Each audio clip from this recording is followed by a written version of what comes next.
What does a Roman legionnaire look like? Armor, sword, huge shield.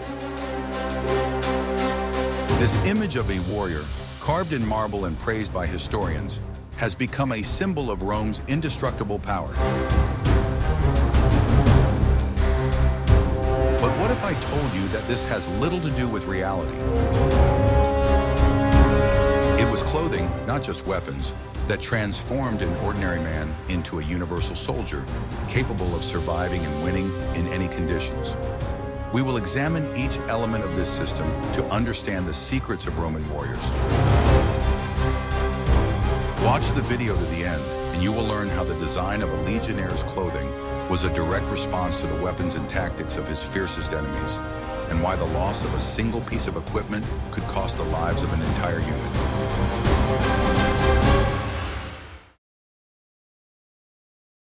The foundation on which the entire Roman military machine stood was not armor, but footwear.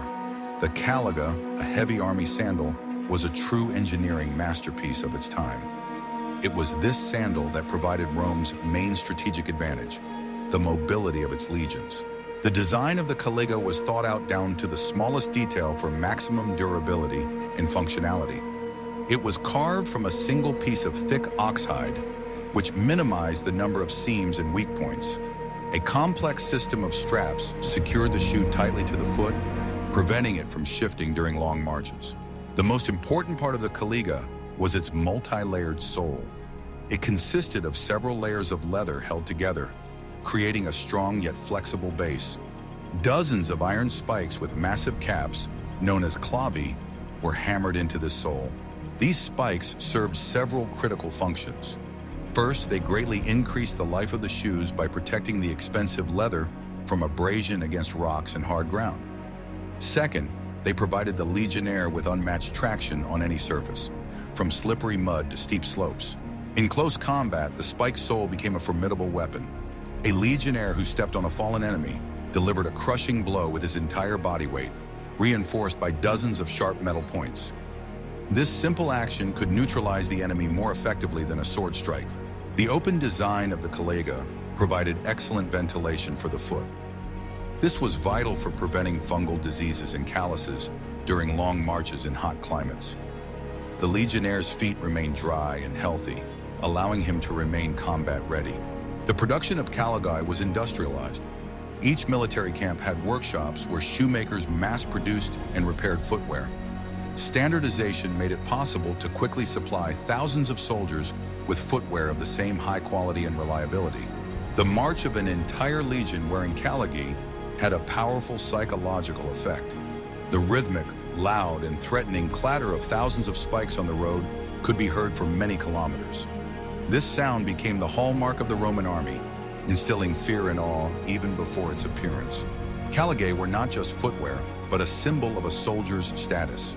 They were worn by everyone, from ordinary legionaries to centurions and even the emperor. The famous nickname of Emperor Caligula literally translates as "little boot," which emphasizes the inextricable link between this footwear and the image of a Roman warrior. We would be very interested to hear your point of view. What do you think about the role of logistics and standardization in the successes of the Roman army? Write about it in the comments. Hidden beneath all the layers of armor and straps was the most basic element of a legionnaire's clothing, the tunic. At first glance, it seems like a simple item, but its role in the overall equipment system was fundamental. The health, comfort, and ultimately the combat effectiveness of a soldier depended directly on the quality of the tunic. Sheep's wool was the main material used for military tunics. This choice was due to the unique properties of this material. Wool can absorb up to 30% of its own weight in moisture while remaining dry to the touch, which allowed sweat to be wicked away from the body. Even when wet, wool continued to retain heat, which was critical for preventing hypothermia in rainy or cold weather.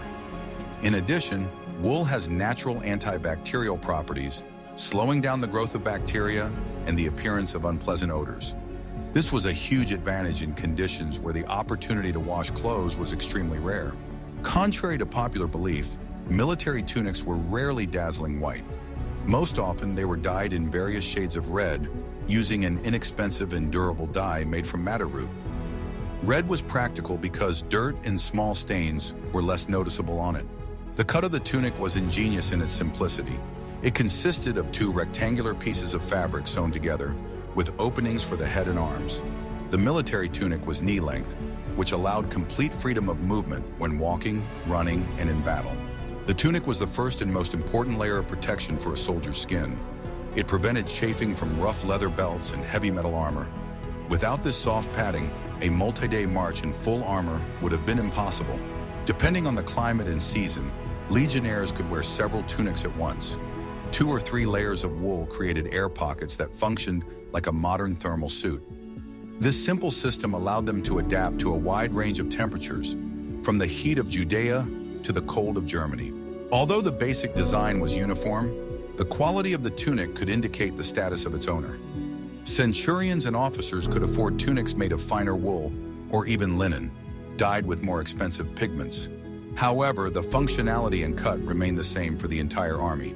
The condition of the tunic was an indicator of a soldier's personal discipline. Commanders strictly ensured that clothing was clean and intact.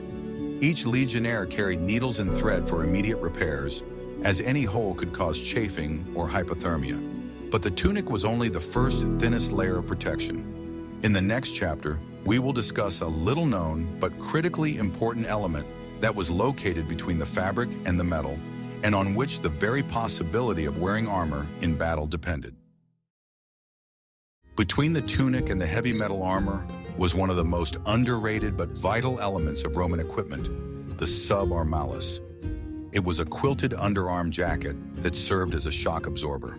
Without it, even the most durable lorica would be ineffective and even dangerous for its owner.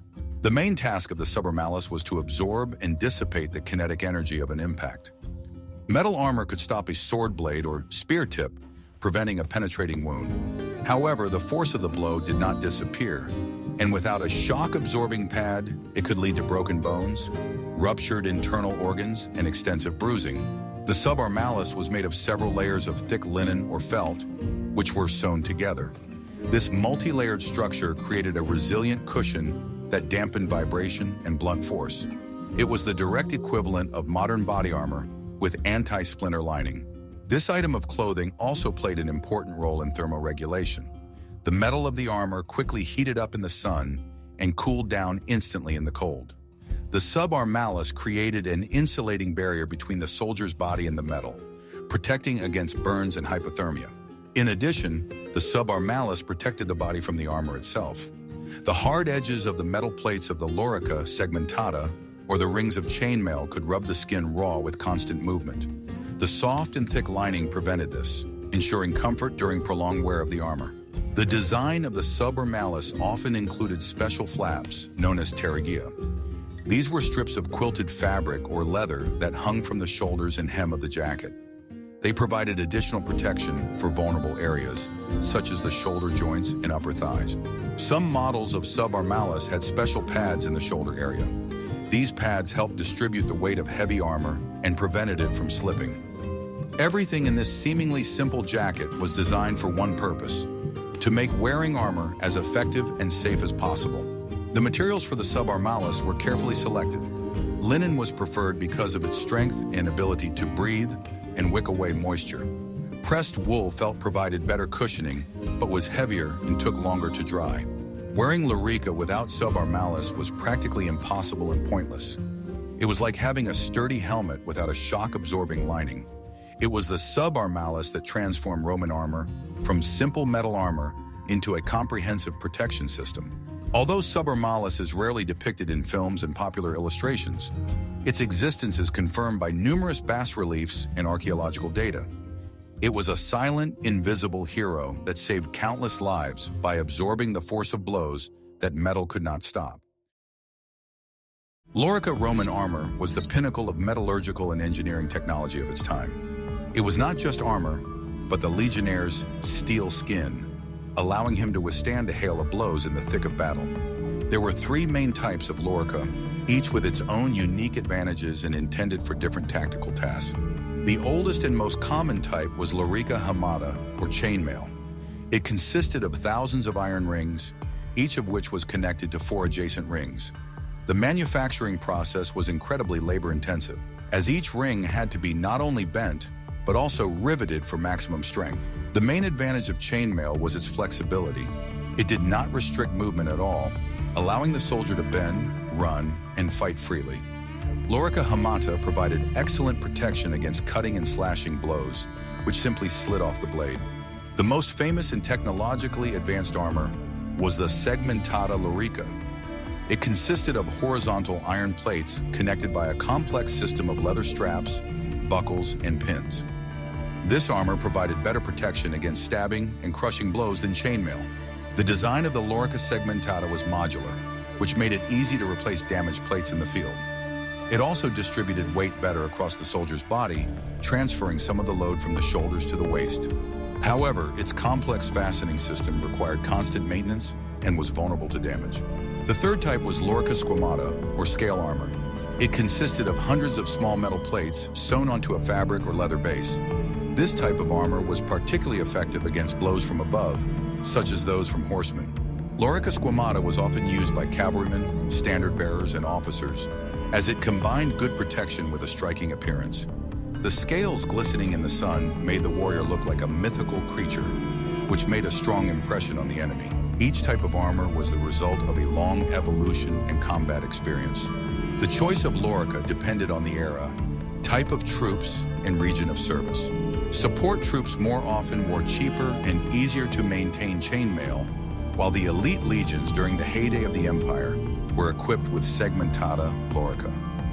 This diversity allowed for a flexible approach to equipping the army depending on the task at hand.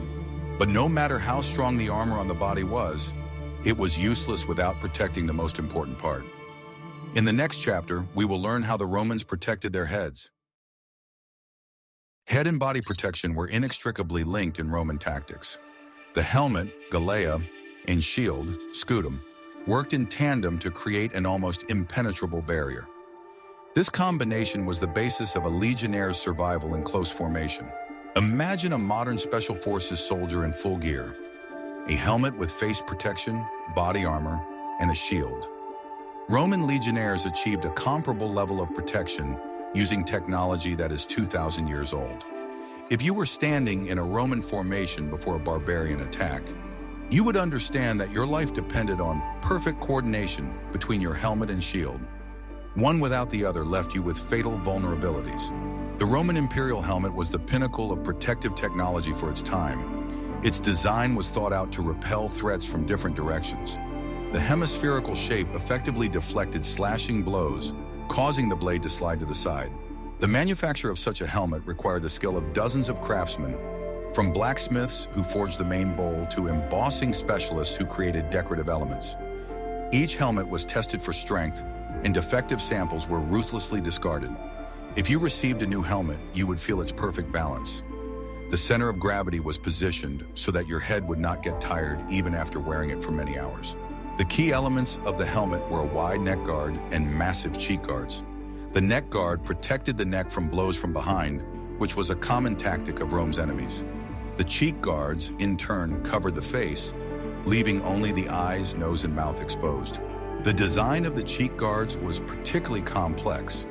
They had to provide maximum protection without restricting the warrior's vision or breathing. Special hinges allowed their position to be adjusted depending on the situation. Imagine the feeling of complete protection when your face is covered with armor, but you still have the ability to see the battlefield clearly and give commands to your comrades.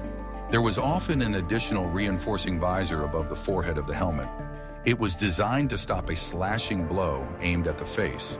This detail was a direct response to the tactics of the Dacians, who used curved swords to attack over shields. The helmet had a leather or felt lining inside.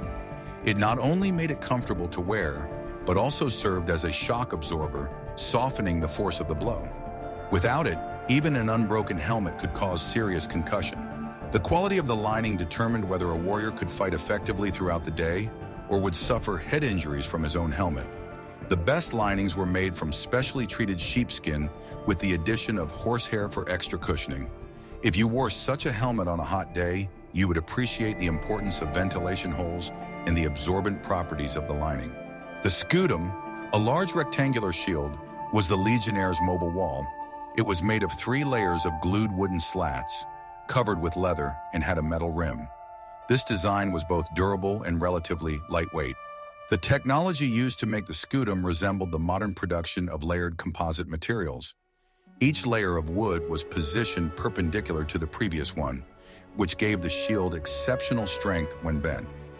The total weight of the shield was about 10 kilograms, which required excellent physical training from the Legionnaire. Imagine the strain on the left arm during many hours of battle. It was a serious test of endurance.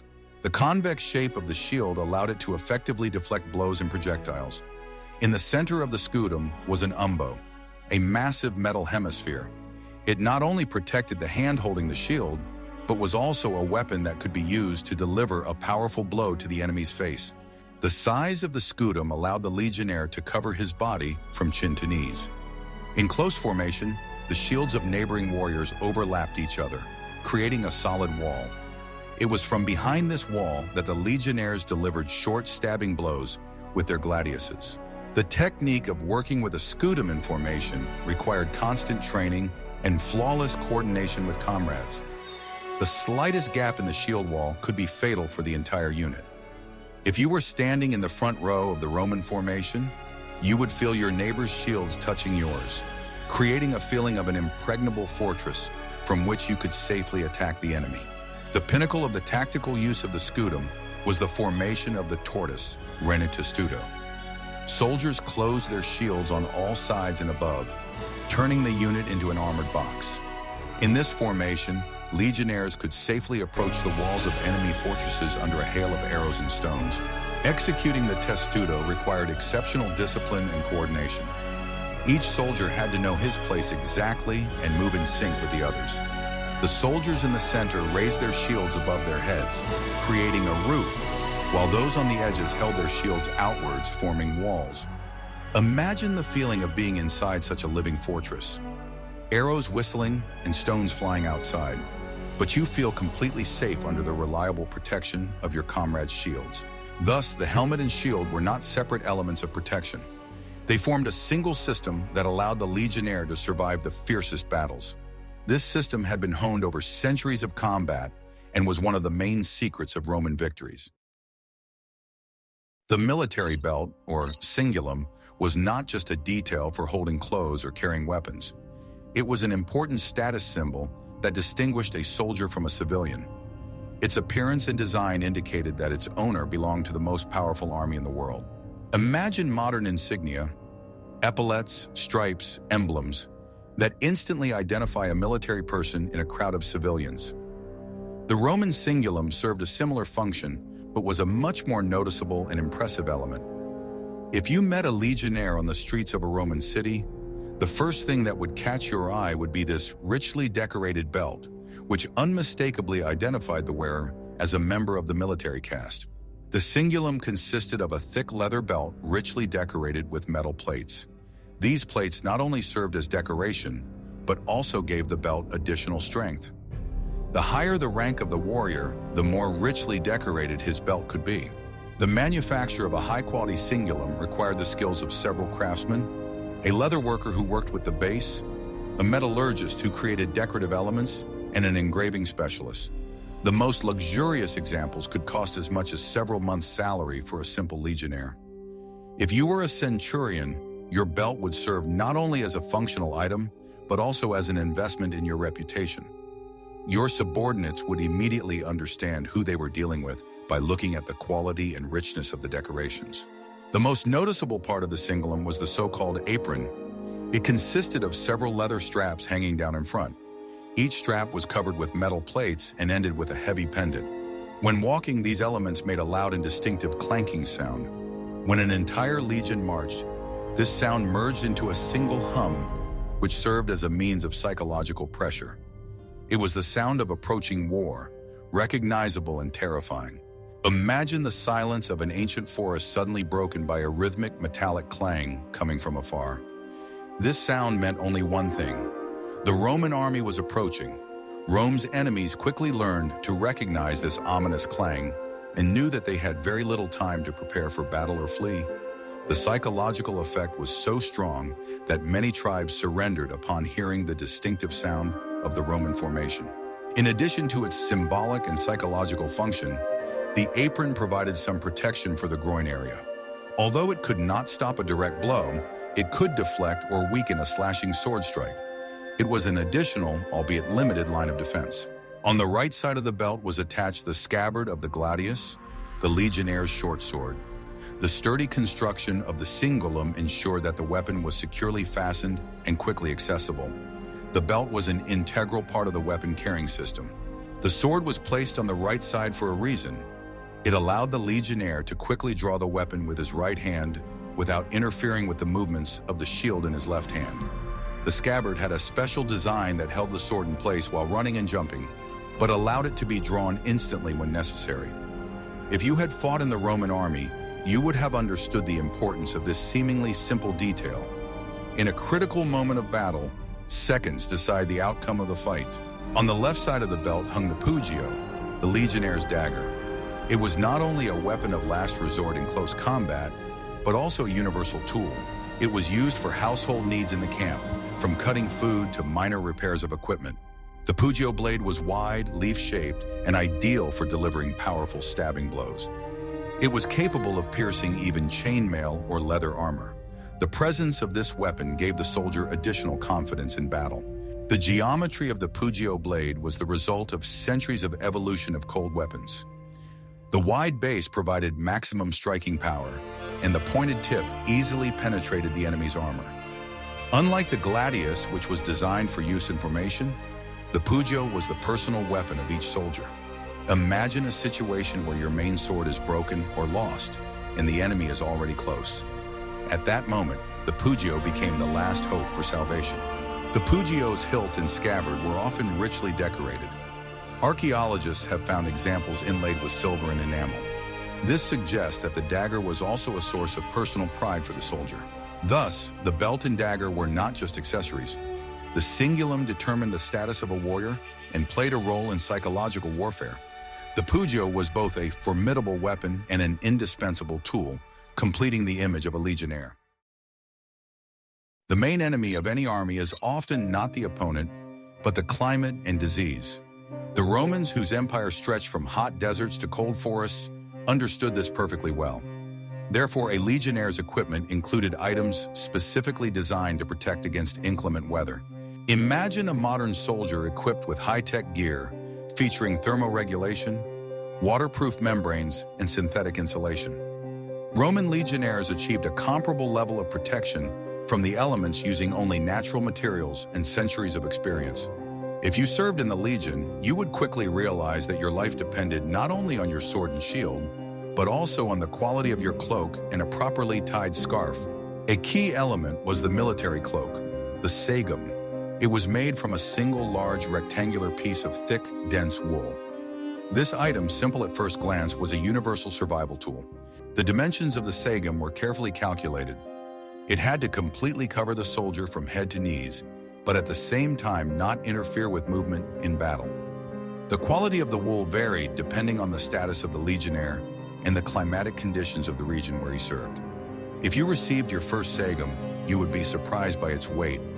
A good cloak could weigh up to 3 kilograms, but that was the price for reliable protection from the weather. The wool for the sagum was treated with lanolin, a natural sheep fat.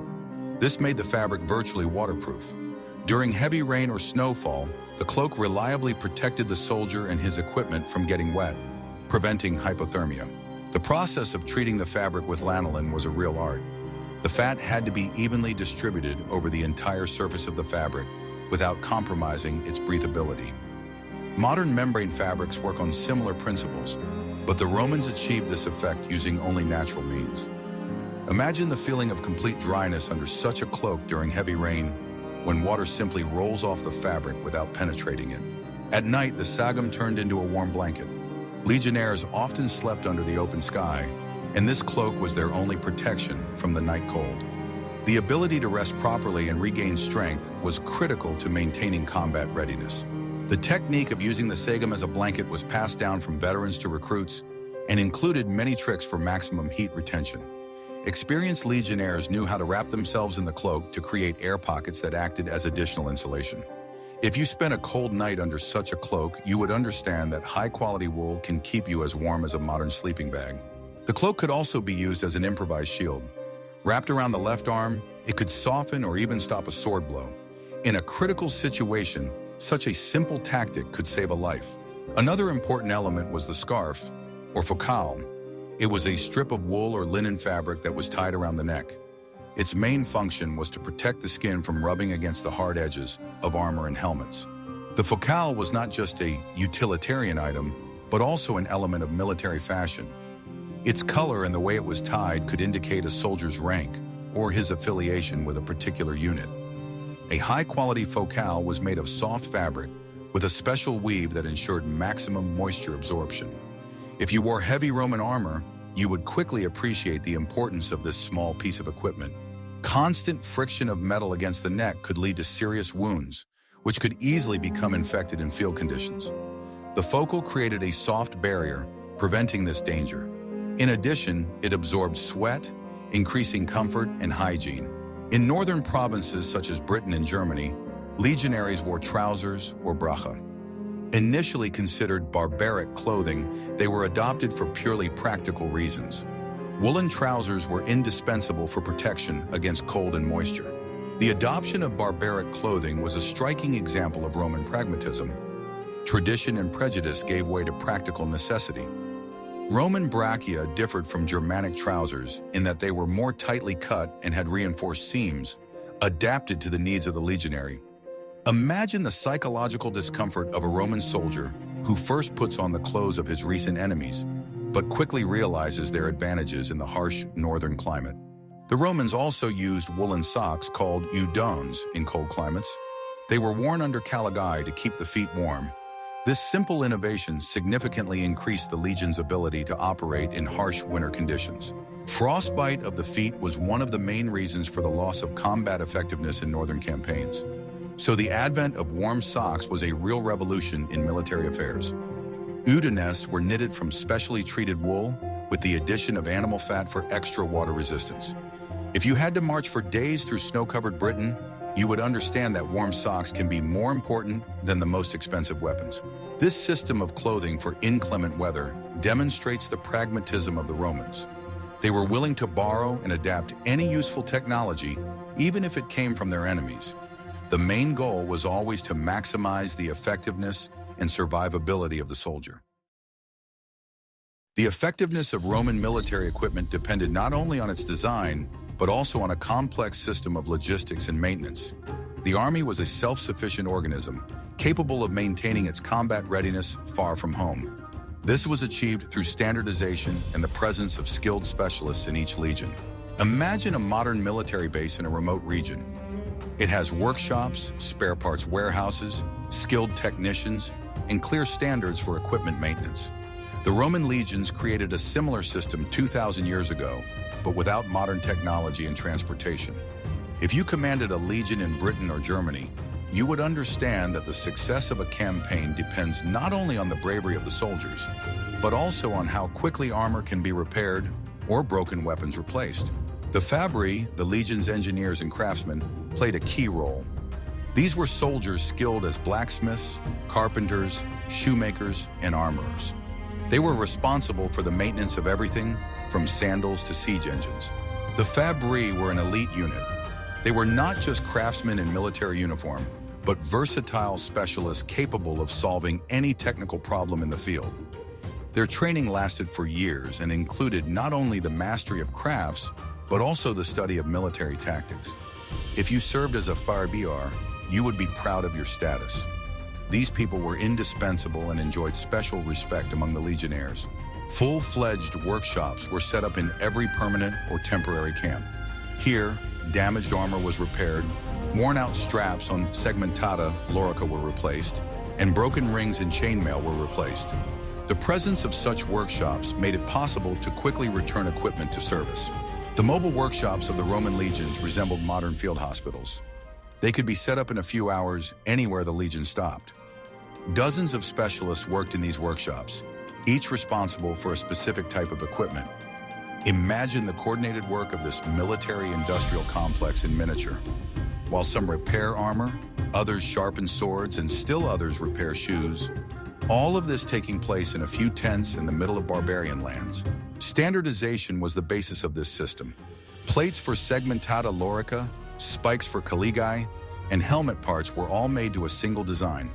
This meant that a damaged part could easily be replaced with a new one from the warehouse, without the need for individual fitting. Each legionnaire also possessed basic repair skills. He had to be able to repair his tunic, replace the strap on his caliga, or sharpen his sword. A minimum set of tools and materials for minor repairs was always kept in the campaign bag. The self-service system was a vital part of Roman military culture. Each soldier was not only a warrior, but also a technician responsible for maintaining his own equipment. This was taught from the first days of service, and the skills were passed on from veterans to recruits. If you were a legionnaire, you would spend every evening in camp caring for your equipment, cleaning your armor, lubricating your leather straps, and checking the sharpness of your sword. Supplying the army was a complex logistical operation. Leather for shoes and belts, iron for weapons and armor, fabric for clothing, all of this was delivered to the active army in a centralized manner. The Roman road network played a key role in ensuring these supplies. Roman quartermasters kept precise records of each legion's needs and planned supplies months in advance. Wagons carrying materials stretched for kilometers and required powerful protection from enemy attacks. Imagine the scale of this operation. A single legion required tons of iron, hundreds of hides for leather goods, and kilometers of fabric for tunics and cloaks. The wear and tear on equipment was enormous. A single pair of caligae could become unusable in a few months during active campaigning. A legion of 5,000 men required tens of thousands of pairs of shoes per year, which placed a huge strain on the production and logistics system. Special attention was paid to the care of weapons and armor to prevent rust. Metal parts were regularly cleaned with sand and lubricated with oil or animal fat. This routine procedure was part of the legionnaire's daily discipline. Combating corrosion was a constant concern for every soldier. The humid climate of the northern provinces or the salty air of the coastal areas quickly rendered metal unusable. Legionnaires developed effective methods of protection, using different oils and fats depending on climatic conditions. If you served in Britain, you would know that neglecting daily weapon maintenance could cost you your life at a critical moment in battle. Thus, behind the shine of Roman weapons lay a huge and invisible effort to keep them in fighting condition. Without this well-oiled system of repair and supply, even the most sophisticated equipment would quickly become unusable. It was this invisible side of war that largely ensured Rome's long-term success. Roman military equipment was not just a set of functional items. It was a powerful psychological tool that transformed a crowd of recruits into a single, monolithic organism, a legion. Uniforms erased individual differences and created a new collective identity. Absolute uniformity in appearance played a key role. When a soldier saw thousands of people around him dressed and armed exactly like him, it created an incredible sense of unity and strength. He ceased to be just a farmer from Gaul or a townsman from Italy. He became part of something much bigger. This uniformity also had a strong, demoralizing effect on the enemy. The sight of thousands of identical, faceless warriors moving in perfect formation created the impression of a clash not with people, but with a ruthless force of nature. This undermined the enemy's morale even before the battle began. Every piece of equipment was a source of pride. A richly decorated belt, a shiny helmet, well-maintained armor. All these were signs of belonging to the elite, to the citizens of Rome who carried civilization at the tip of their swords. This pride in their equipment grew into pride in their legion and in the entire empire. The reward system was also closely linked to equipment. For bravery, soldiers could receive phalae, large silver discs that were attached to a special leather strap over the armor. Wearing these awards was a great honor and served as an example to others. Even the sound of the Roman army was part of its psychological weaponry. The rhythmic clang of caligae, the ringing of Singulum, the dull thud of scutum. All this merged into a single symphony of war, recognizable and terrifying. This sound was associated with the inevitable approach of Roman order. Clothing clearly separated soldiers from the civilian world. Off-duty and in peaceful cities, wearing full armor was prohibited. This emphasized the special status of the army as an instrument of the state, separate from everyday life. The process of receiving equipment was an important ritual for a recruit. Donning a tunic, caliga, and lorica symbolized his transition to a new status, his birth as a soldier. From that moment on, his life was subject to strict discipline and regulations. Thus, the Roman uniform was not just clothing. It shaped the soldier's consciousness, strengthened discipline, created a corporate spirit, and instilled fear in enemies. It was an instrument of control and ideology, no less important than the gladius or pilum. Having examined each element separately, we come to the main conclusion. The strength of Roman equipment lay not in any single miracle weapon, but in its systematic nature. Each item was part of a unified, perfectly balanced complex, where all elements worked together, complementing and reinforcing each other. It was a triumph of engineering and tactical thinking. The system was built on the principle of multi-layered protection. The woolen tunic warded off moisture, the quilted Subarmalis cushioned blows, and the outer lorica stopped blades. None of these layers would have been as effective on their own, but together they created an almost impenetrable defense. The mobility provided by the caligae was the foundation of the entire strategy. Without the ability to quickly and efficiently move huge armies over long distances, all the power of Roman weapons and armor would have been useless. It was the footwear that allowed this power to be delivered to the right place at the right time. Protection was distributed across the body according to combat tactics. The helmet protected against blows from above, aimed over the shield. The scutum covered most of the body from frontal attacks, and the lorica protected the torso in close combat when it was inconvenient to use a shield. Offensive and defensive functions were perfectly balanced. The legionnaire was protected just enough so that it did not prevent him from attacking effectively.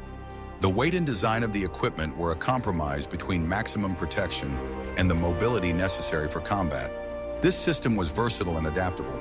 The same set of equipment allowed the legionnaire to march, build a fortified camp, conduct a siege, and fight in open terrain. By adding or removing elements such as a cloak or trousers, the soldier could adapt to any climatic conditions. Standardization and maintainability ensured the long-term effectiveness of this system. The ability to quickly repair or replace any item in the field made the Roman army much more resilient in long campaigns than the armies of its enemies, where equipment was often individual and unique. The psychological aspect was an integral part of the system. The appearance, sound, and uniformity of Roman equipment were as much a weapon as the sword. They broke the will of the enemy and strengthened the spirit of the legionaries themselves. Thus, the Roman legionnaire was not just a warrior, but an operator of a complex weapon system. Every element of this system, from the spikes on the sandals to the crest on the helmet, was in its place and performed its irreplaceable function. It was this systematic approach and attention to detail that allowed Rome to create the most effective army of the ancient world. We have taken a journey into the world of the Roman legionnaire, but we have looked at it from an unusual angle. We saw how everyday items of clothing, sandals, tunics, cloaks, were transformed by the Romans into effective tools of war and survival. A soldier's equipment was not a random collection of items, but an ingenious system honed by centuries of combat experience. This system proves that there are no trifles in war. The Romans understood this better than anyone else, creating a soldier who was protected not only by metal, but also by the technology incorporated into his clothing. From the ability of their shoes to withstand marches of many kilometers, to the ability of their cloaks to protect them from freezing rain, everything worked toward one great goal: victory. What would you like to learn about in future episodes? Perhaps you are interested in the daily life of Roman cities, the secrets of aqueduct construction, or naval battle tactics. Suggest your topics in the comments and subscribe to the channel so you don't miss our next journeys into history.